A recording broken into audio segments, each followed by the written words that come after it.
Olá, amigos do Notícias Agrícolas. Estamos começando mais um boletim olhando o mercado em Chicago, depois de duas sessões negativas, de um início de semana negativa para os preços lá em Chicago. A gente voltou a ver a soja orbitando ali na casa dos $9 por bushel. O contrato novembro, por exemplo, que é a referência para os negócios do produtor americano, hoje já trabalhou acima desse patamar. Mas, afinal de contas, para onde que esse mercado pode seguir daqui para frente? Quais são os fatores que devem influenciar aí na formação de preços? Quem nos ajuda nessa análise é o meu amigo Enio Fernandes, lá da Terra Agronegócios, está aqui comigo. Seja bem-vindo, viu, Enio? Obrigado pela participação conosco aqui no Notícias Agrícolas. Afinal de contas, o que vai pesar no mercado agora e o que vai definir o rumo dos preços lá em Chicago? Vamos começar em Chicago e depois a gente fala um pouquinho do Brasil, Enio. Seja bem-vindo. Alexander, é sempre bom falar com você, é um prazer estar aqui. Vamos lá, amanhã nós temos o relatório de Supply and Demand do USDA, é o relatório de oferta e demanda mundial.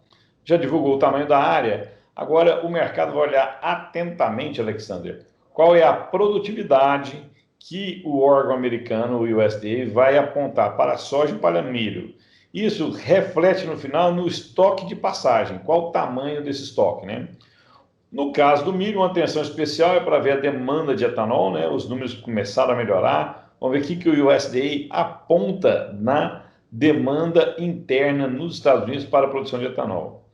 Virando a nossa visão para a soja, a grande pergunta do mercado é qual o tamanho do volume que a China vai importar dos Estados Unidos, né?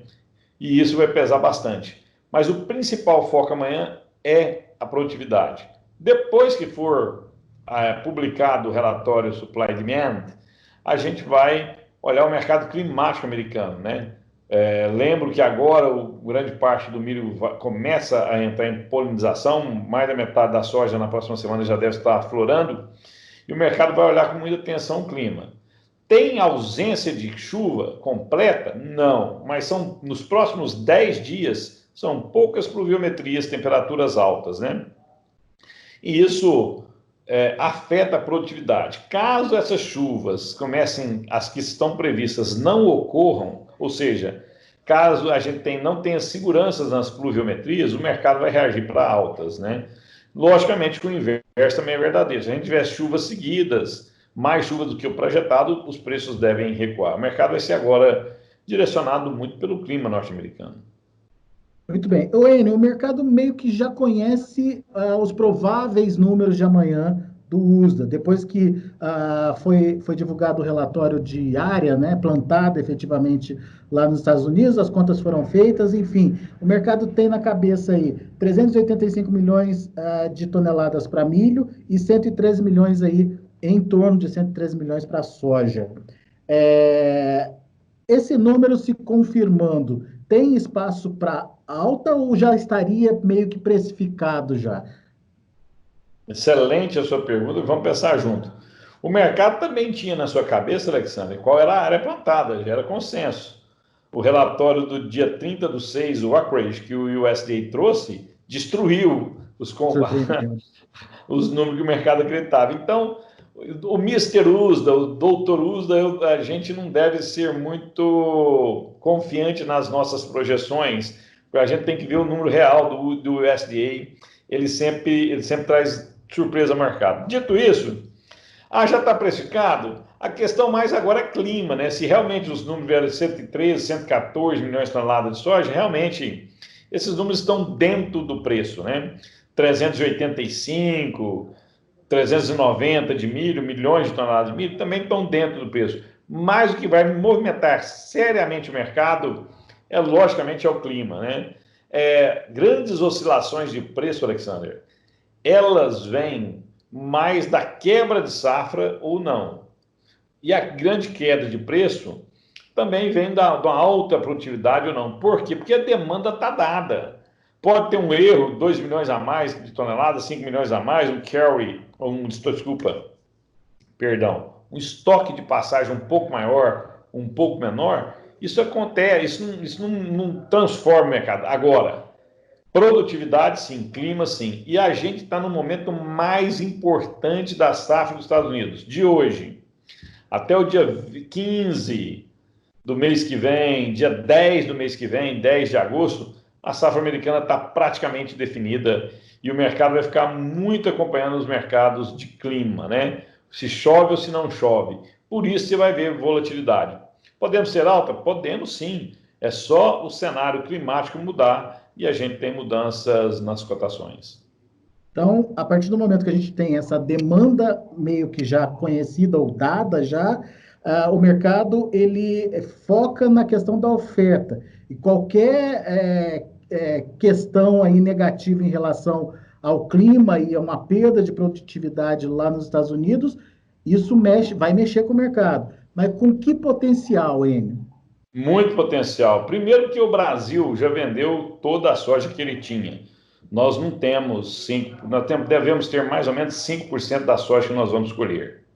Desculpa, que nós vamos colher, não, que nós colhemos nessa temporada passada. Até saiu o número da Conab, essa semana, a Conab projetou uma safra brasileira de 120 milhões de toneladas. E ela também projetou, Alexander, exportações de 80 milhões de toneladas, um consumo interno de 46, ou seja, em teoria, nós estamos comendo 6 milhões de toneladas num estoque lá de 2018, 19, né? Então, essa safra agora, a gente vai consumir toda ela e ainda pegar o estoque da outra safra lá. Dito isso, sobrou quem para vender soja no mundo? A Argentina, que já colheu toda a soja, já vendeu 60%, e os Estados Unidos, que ainda vai colher a soja dele. Tem um certo estoque? Tem, mas vai colher a soja dele. E essa soja está em campo, ela está sendo fabricada agora. Por isso que os próximos 20, 30 dias são tão importantes.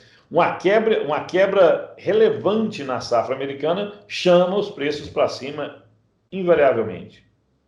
No caso do milho, todo mês de julho é importante, certo? E para a soja?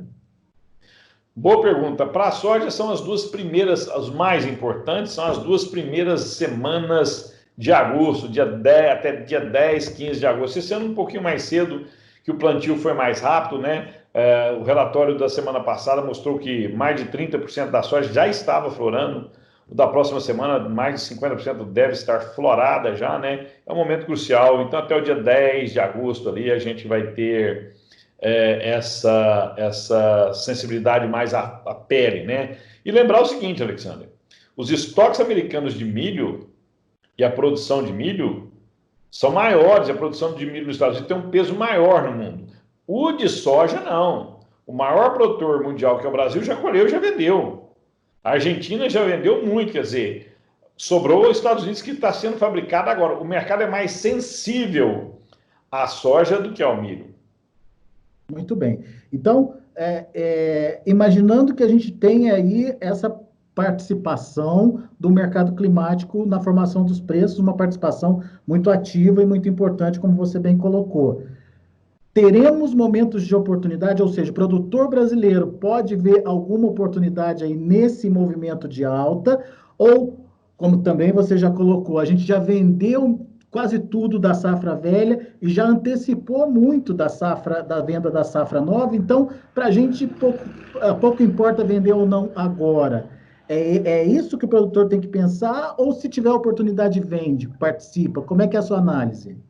Quando a gente está falando para a maioria, então nós temos que olhar a média, né? A média, né? Os produtores mais profissionais, mais empresariais, já estão muito bem posicionados, né? Logicamente, já venderam muito para a safra nova, aproveitando esses prêmios que estavam em alta, dólar em alta. Temos que lembrar que nós estamos falando de câmbio, dólar acima de 5,30, né? Chegou a 5,70, 5,80. E o produtor foi extremamente profissional, garantiu lucro no bolso. Isso que é importante.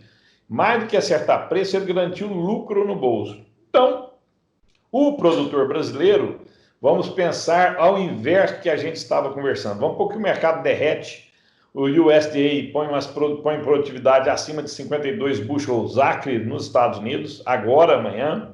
E vamos imaginar também, Alexander, que venha uma série de chuvas, que o clima fique quase que perfeito nos Estados Unidos. Logicamente, nós vamos ver os preços cederem em Chicago. Como o produtor brasileiro está extremamente bem redeado, ele recua e vai esperar outros momentos, né? Tem um longo caminho para ser percorrido. Ele foi estratégico. Quem faz hedge, quem joga na segurança, está protegido em momentos de incerteza como esse. Muito bem. Então, a gente tem aí que entender até que ponto para quem é essa oportunidade. Se é aquele cara que não vendeu muita coisa, está atrasado com a sua comercialização, vale a pena aproveitar ou não? Dá para esperar mais? Para quem não vê, vamos ser bem direto, eu gosto de ser bem direto, né? Se tem uma coisa que teve esse ano, foi a oportunidade de venda, né? Nós estamos falando de prêmios que bateram 150 acima. Hoje nós estamos falando de prêmio 120. Dólar que quase encostou a 6. O dólar está baixo hoje, mas é 5,30. Quer dizer, para quem tem soja na mão, ou até a soja para o ano que vem, qualquer conta que esse produtor ou produtora, a gente tem que lembrar que tem um universo de mulher muito grande tomando decisão no agro, esse produtor, essa produtora, ele teve N oportunidades. Ele ainda está tendo. Agora é um momento de oportunidade de novo. Para quem não vendeu nada, a gente tem que entender qual que é o planejamento que ele quer fazer com essa soja. Agora, se ele vender agora, quem não vendeu nada, ele consegue travar excelentes margens para o ano que vem. E empresário não tenta acertar preço. Empresário é um construtor de margens, né? Ele é um construtor de margem, ele deve construir margem.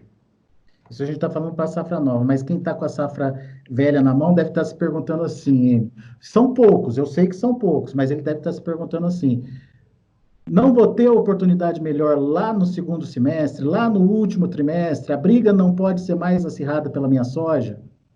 Pode e deve. Vou te dar um exemplo. A exportação, nós estamos vendo os números, né? Já exportamos quase 70 milhões de toneladas, né? Quase 70. 63, se eu não me engano, não é isso? Vamos Já terminar é cada, né? nós vamos terminar esse mês quase com 70 já, né? Quer dizer, se a gente exportar 80, tem 10 milhões para o resto do ano inteiro. Quer dizer, então a exportação muito forte.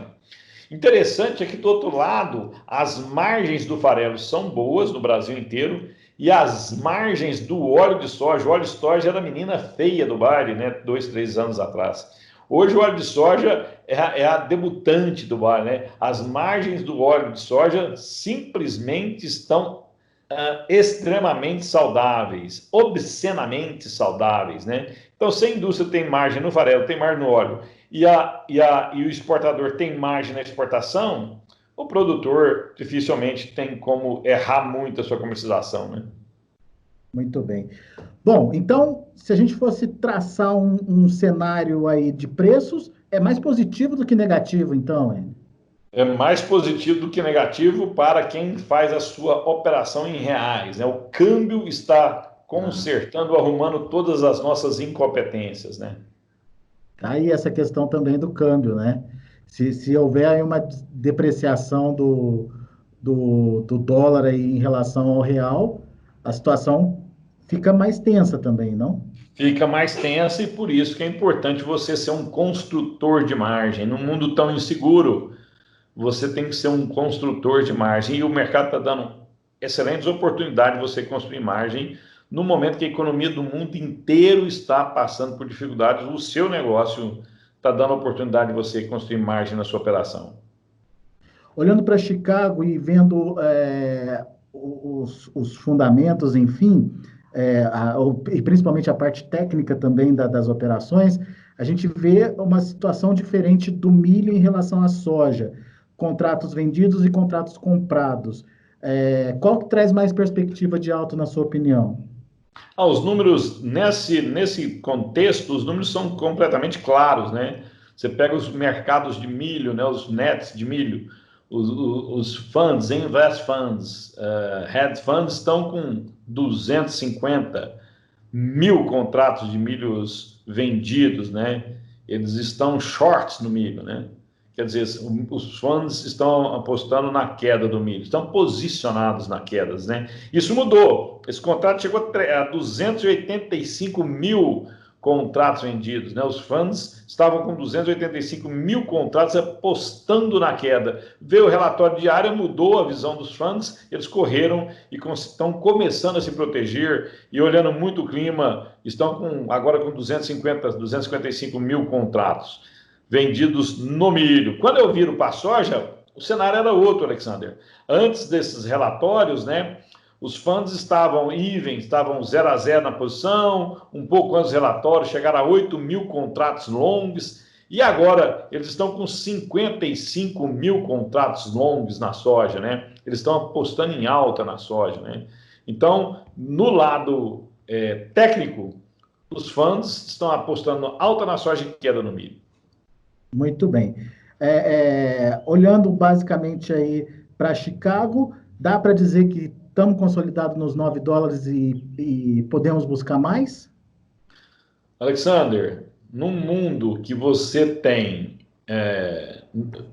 uma quantidade enorme de dinheiro sendo colocado na mesa para fazer esse mercado andar, num mundo que as tensões políticas estão extremamente à flor da pele, lá fora e aqui dentro. Você vê na Europa, a Europa rachada, né? Completamente rachada. Você vê nos Estados Unidos um processo eleitoral. No Brasil, uma questão política que não se tem fim. Nós somos capazes de politizar o que é remédio e o que não é remédio. Não podemos falar que é consolidado, né? Se tem uma coisa que está consolidada no mundo, é o risco. E quando o risco está consolidado, todo cuidado é pouco. Legal. Muito bom. Meu amigo Enio Fernandes, muito obrigado, viu, pela sua participação aqui com a gente no Notícias Agrícolas, pela sua análise. Volte sempre, meu caro. Você sabe que é sempre um prazer. Um grande abraço a todos, uma fantástica colheita de segunda safra, um grande ano com muita margem, que o Brasil precisa muito dessa margem produtor. Um abraço, tchau. Valeu, um abraço para você também. Até mais. Até mais.